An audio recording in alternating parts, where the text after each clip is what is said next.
जिज्ञासा के माध्यम से खुशी। That's TRS Clips Hindi, happiness through curiosity. दोस्तों, जिंदगी भर आपका मनपसंद देवता बदलता क्यों है?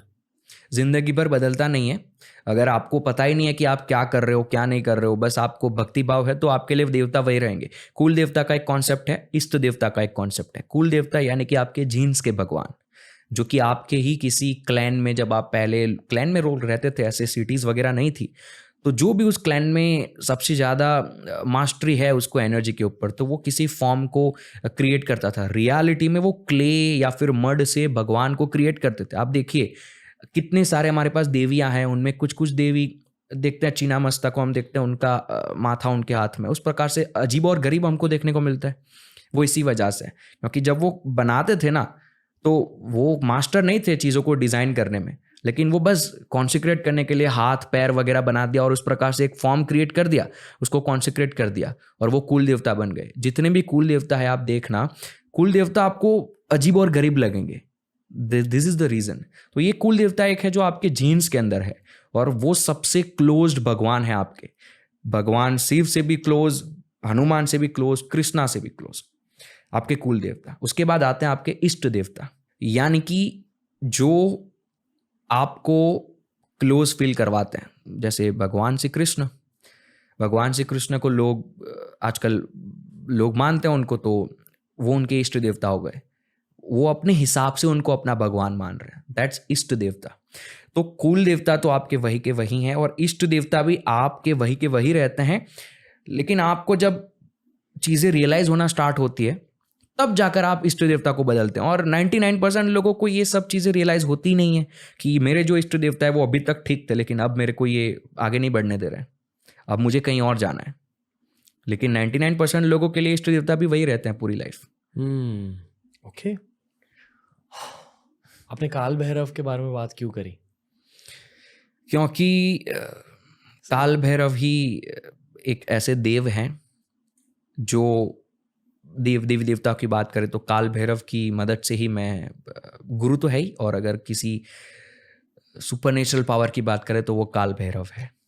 मैंने आपसे सवाल पूछा था कि आपको मैक्स रिलेटेबिलिटी किस कैरेक्टर से फील होती है, भारत की संस्कृति के किस कैरेक्टर से आपको मैक्स रिलेटेबिलिटी फील होती है? आपको खुद के अंदर काल भैरव महसूस होता है? नहीं, देखिए मैं समझाता हूँ। काल भैरव को अगर आप देखेंगे तो उनका वाहनम कुत्ता है। एकदम बेसिक लेवल पर आकर समझाइए कि काल भैरव है कौन? काल भैरव यानी कि संहारका, यानी कि ऐसा देव, ऐसे देव जो आपके कर्म को डिसॉल्व करने में आपकी मदद करता है। अगर आपको जाना है सेल्फ रियलाइजेशन के उस स्टेज पर, आपका कॉन्शियसनेस पूरा पीक पे पहुंच जाए, अगर उस स्टेज पर जाना है, सबसे पहली अगर कोई चीज़ है तो वो आपके कर्म को आपको साफ करना होगा, आपके कर्म को पहचानना होगा, आपके कर्म के साथ आपको खेलना होगा। और वो चीज़ जहाँ से आपको सीखने को मिलती है वो काल भैरव का फॉर्म है।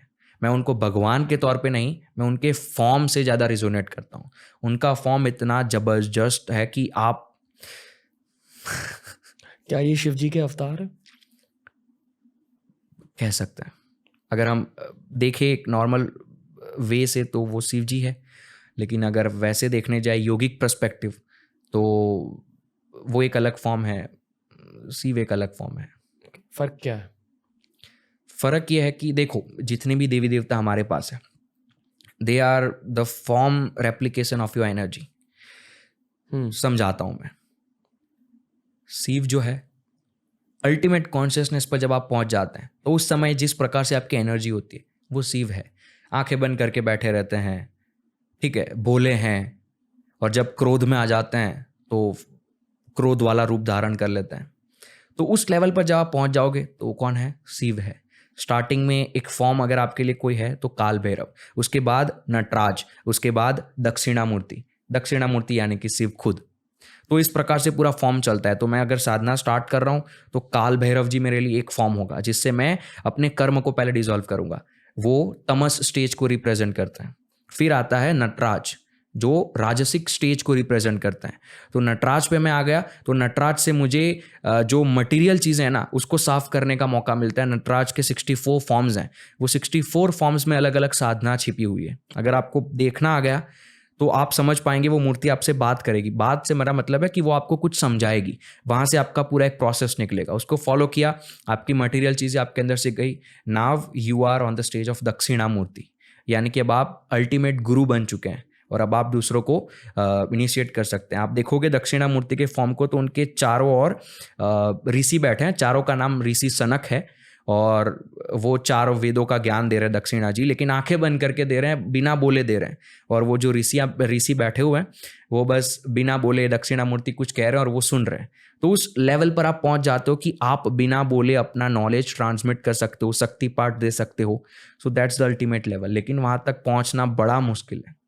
ओके आपने कहा कि काल भैरव आपके कर्म डिसॉल्व करते हैं। हाँ, प्रैक्टिकली इसका क्या मतलब है? अगर किसी ने काल भैरव की पूजा स्टार्ट करी आज, हाँ, तो क्या होने लगता है उनकी जिंदगी में?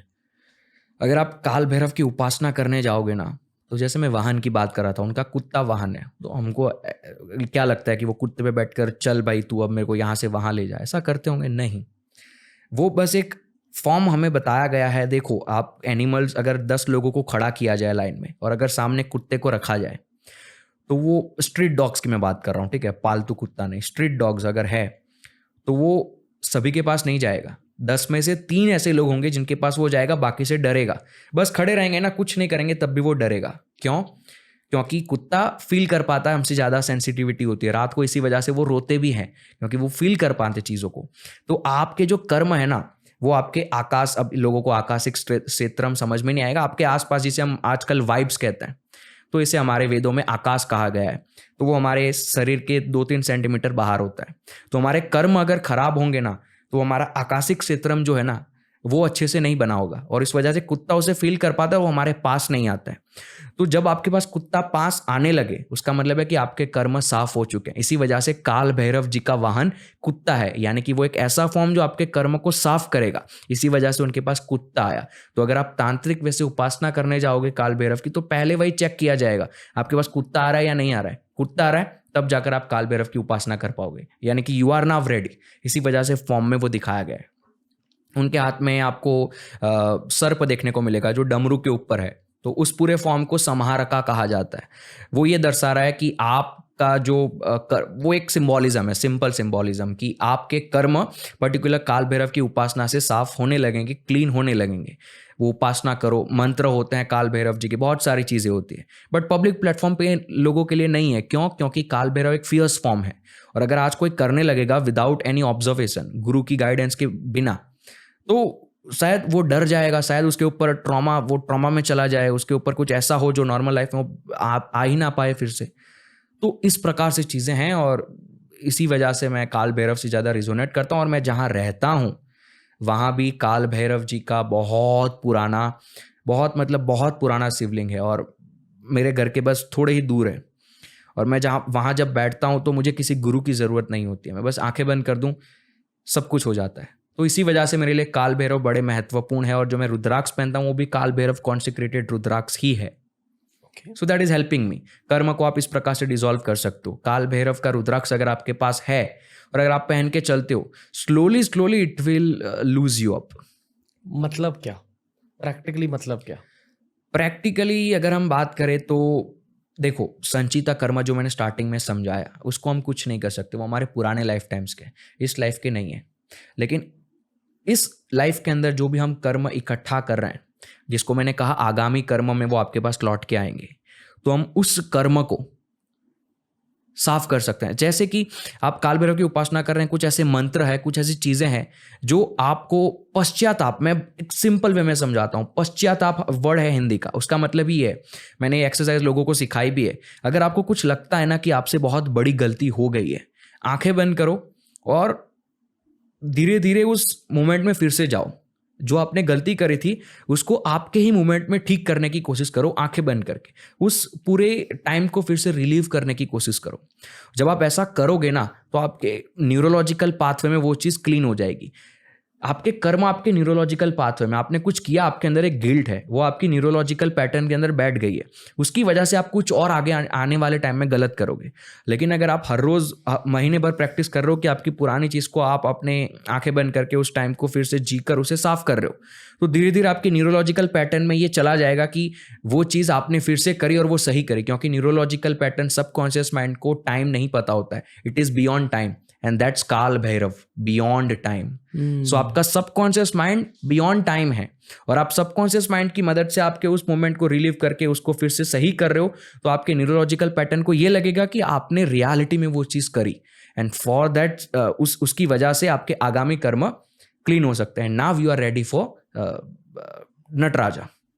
ओके, अभी नटराजा के बारे में बताइए, जो आपने कहा कि राजसिक रूप है, और आपने कहा कि उनके स्टैच्यू से आपको कुछ सीख मिलती है। हाँ, मतलब क्या?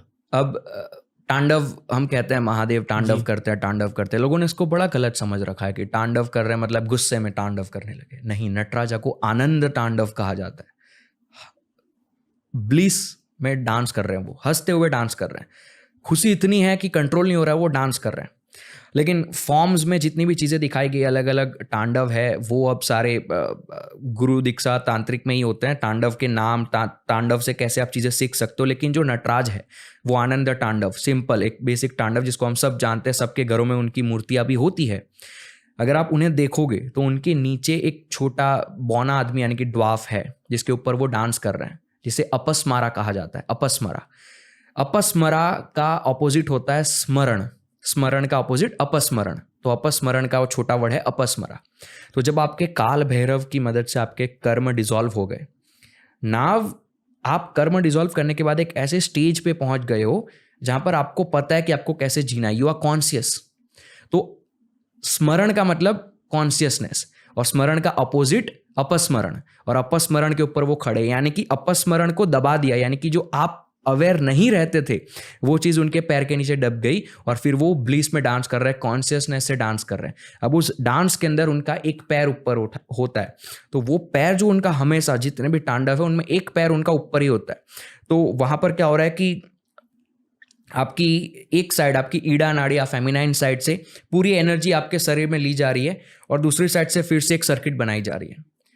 आपने देखा है महादेव के फोटोज इंटरनेट के ऊपर होते हैं, वो हाथ ऊपर करके एक पैर ऊपर करके मेडिटेट करते हैं। बहुत सारे योगी ऐसा करते हैं। ऐसा क्यों करते हैं? तो कुछ मेडिटेशंस ऐसे होते हैं जहां पर आपको आपके सिर्फ ईड़ा नाड़ी की जरूरत है या पिंगला नाड़ी की जरूरत है।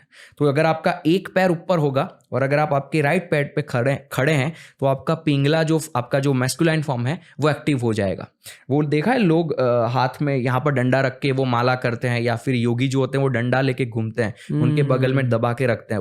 वो भी इसी वजह से होता है, वो स्वर चेंज करने के लिए कि भाई अब आपको जरूरत है पिंगला की, तो आप इस हाथ के नीचे दबा दो तो आपकी ईड़ा अपोजिट साइड की एक्टिव हो जाएगी। अगर यहाँ दबाओगे तो आपकी एक्टिव हो जाएगी। गायत्री मंत्र तब अच्छे से काम करेगा अगर आपकी ईड़ा नाड़ी एक्टिव है।